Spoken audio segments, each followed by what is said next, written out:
निरंतर रात दिन अपने भजन को ही संभाला करे। ऐसा भी नहीं होना चाहिए कि बहुत बढ़िया से भजन हो गया तो तुम भूल गए। बड़ी सूक्ष्म बात है। बहुत बढ़िया आपका दिनचर्या चल रहा है, कई घंटे भजन हुआ, अब आपका मन धीरे से आपसे प्रार्थना करेगा कि देखो इतने घंटों से भजन कर, थोड़ी देर का अवसर दे दीजिए, थोड़ा हंस खेल लीजिए, थोड़ा मनोरंजन कर लीजिए, थोड़ा घूम लीजिए, इधर उधर देख लीजिए। आधी घड़ी भी यदि आपने ऐसा अवसर दिया तो ये मन सारे भजन पर पानी फेरने की कोशिश करेगा। इसलिए साधक को गंभीर रहना चाहिए। जैसे जैसे भजन साधन बढ़े वैसे वैसे गुप्त रखना चाहिए अपने हृदय के भाव को, आनंद की उमगन को गंभीरता और उदासीनता से। उदासीन अति रही गोसाई।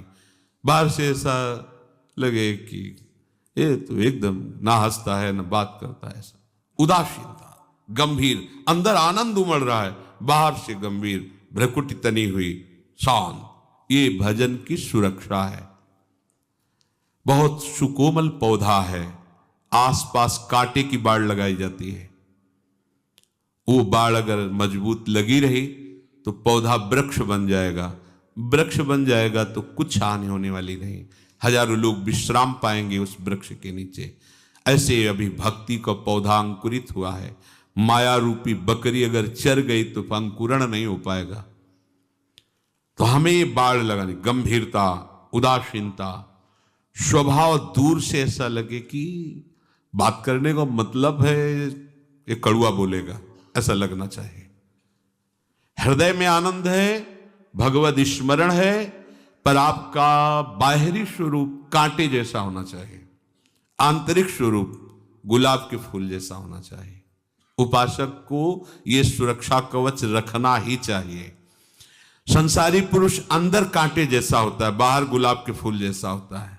लगता है छुओ बहुत अच्छा, लेकिन छुओगे तो कांटे लगेंगे। उपासक बाहर से कांटे जैसा, एकदम उदासीन, स्पृहारहित, निरपेक्ष, लेकिन अंदर वो अनुराग रस से भरा हुआ है। कोई उसके अंदर का अगर स्पर्श पा जाए तो निहाल हो जाए।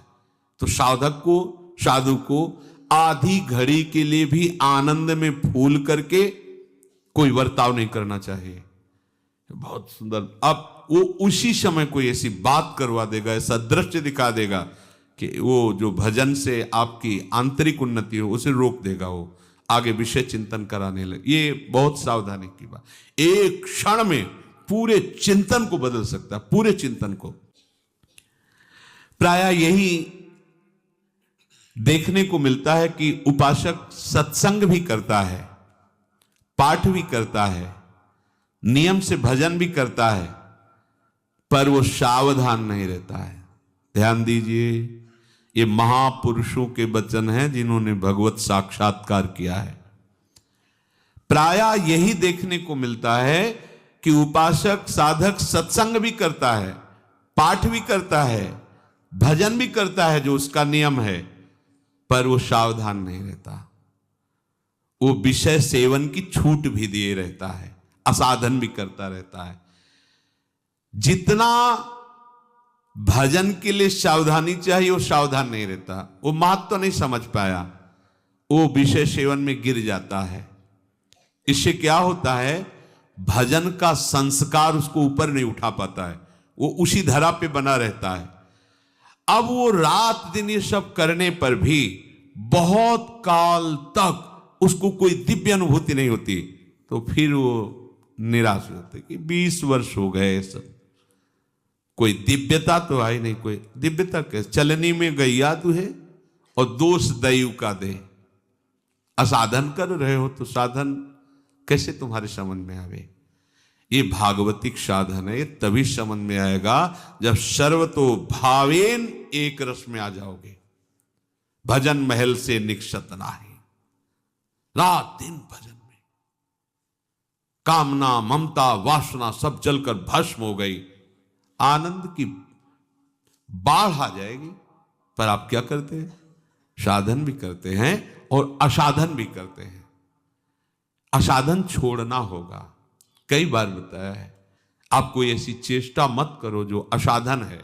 जानते हो आप ऐसी चेष्टाएं करते हुए, अगर हमारी बात को याद रखना, यौवन अवस्था में आप अपने को नहीं संभाल पाए तो वृद्धावस्था की आस छोड़ दो कि आप भजन कर लोगे और संयम में रह लोगे।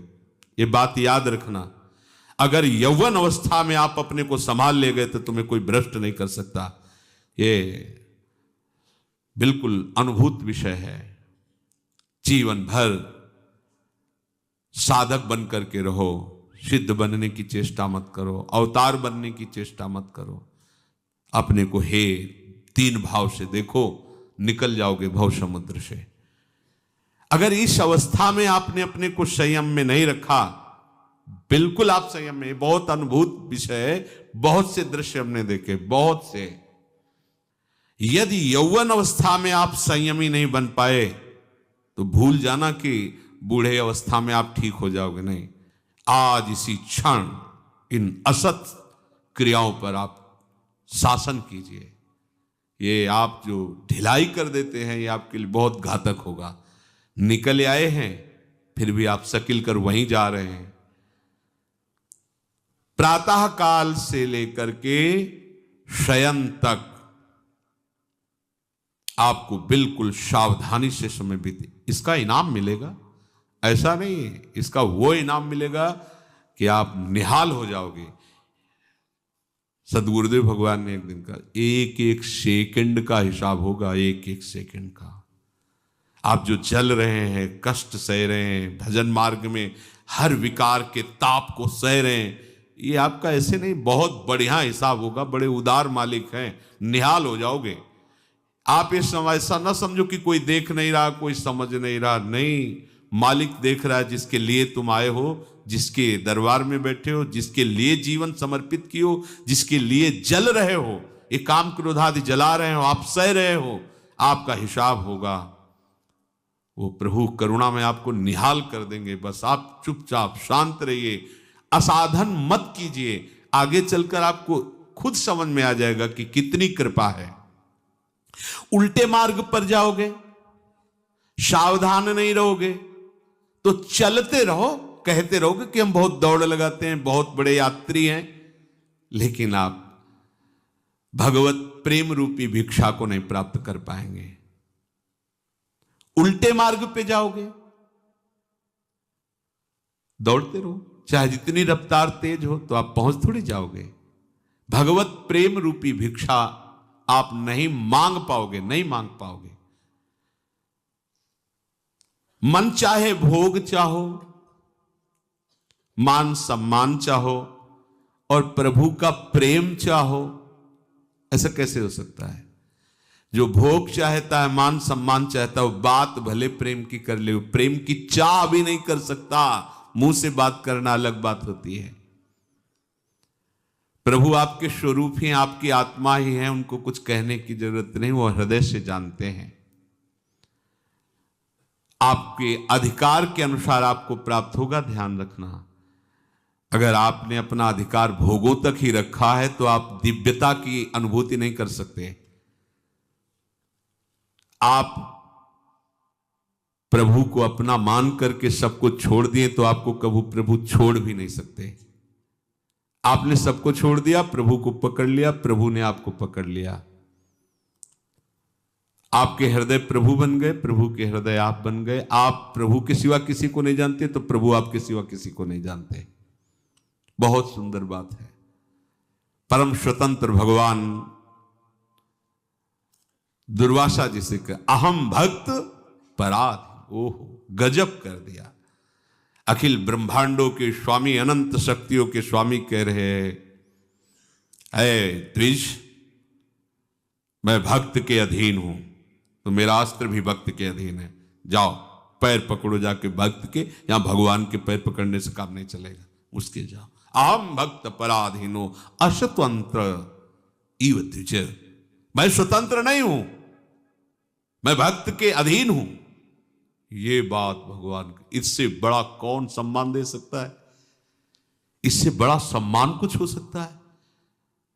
जिनका वेद यश गाते हैं, जिनको परम स्वतंत्र परमात्मा ब्रह्म कहा गया, वो स्वयं श्री मुख से कह रहे, तुम क्या समझते हो मैं स्वतंत्र हूं? नहीं, मैं भक्त के अधीन हूं। अहम भक्त पराधीनो अस्वतंत्र इव द्विज।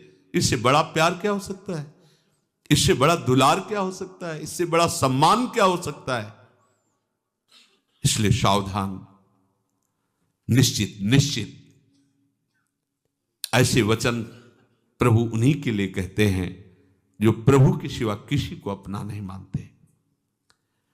भोगों का मिलना, भोगों का भोगना, एक चराचर जगत इसी में फंसा हुआ है। साधक उपासक इन्हीं से हटाए तब उसे साधक कहा जाता है, उपासक कहा जाता है। वो भोगों की ओर नहीं देखता, वो प्रभु की ओर देखता है। वो भोगों की चाह नहीं करता, वो प्रभु की चाह करता है। प्रभु के नाम रूप गुण लीला का सदैव स्मरण, यह हमारा जीवन है। यदि हमारे जीवन के अभ्यास तारतम्य में यही केवल चल रहा है, नाम मंत्र रूप चिंतन, लीला गायन, लीला श्रवण, सेवा, अब हमें और कोई जानने की जरूरत नहीं है। सब कुछ अनुभूतियां इसी में आ जाएंगी। आपके हृदय की स्थिति हो जाएगी